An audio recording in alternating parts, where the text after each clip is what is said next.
Jude was a 23-year-old young man from Ogoja. His skin was deep ebony, smooth and glowing like polished wood. He had broad shoulders, a strong chest, and a clean look that made him stand out anywhere he went. He was average in height but carried himself with confidence. His haircut was always neat, his face clean-shaven, and his presence attractive without him even trying. From childhood, Jude was raised in a Catholic home. He grew up with strong faith and discipline, always believing that God was the answer to life's troubles. After finishing secondary school, he was admitted into the Cross River State Polytechnic to study accounting. For Jude, this was a dream come true because he wanted to make his family proud. When he arrived at the school, he joined the Nigerian Federation of Catholic Students, NFCS.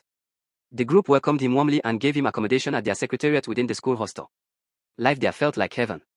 Some of the brothers in the secretariat liked him so much that they gave him gifts, clothes, food, shoes, and sometimes even money. Jude was grateful and believed he had found true brothers in faith. He was very active in NFCS programs. He attended morning mass, joined prayers, sang with joy, and helped in organizing events. People admired his devotion and how humble he was.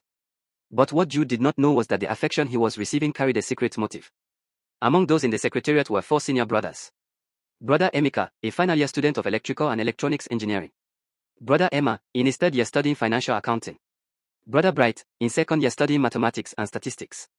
Brother Gio, also in 2nd year studying mass communication. These 4 grew closer to Jude in ways that made him feel uncomfortable. They started calling him pet names and touching him playfully in ways he did not like. At first, Jude ignored it, thinking it was just a joke. But deep inside, he felt uneasy. One weekend, when most of the students had traveled, Jude was left alone with Brother Emeka. That day, Jude noticed that Emeka kept staring at him strangely.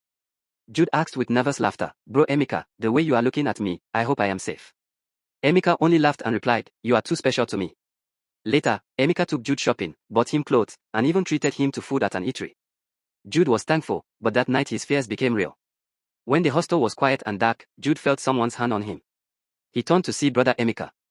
Terrified, Jude begged him to stop, but Emeka ignored his pleas.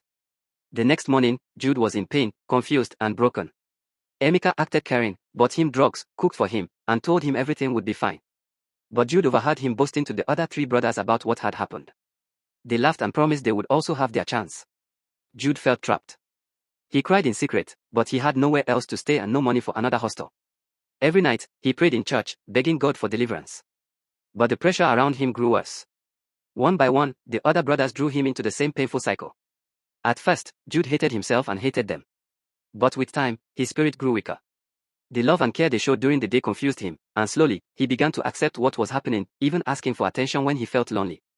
This was the hardest part for Jude. He could not understand how he went from being a devoted Catholic boy to someone living a secret life of pain and shame. He felt guilty before God and afraid of what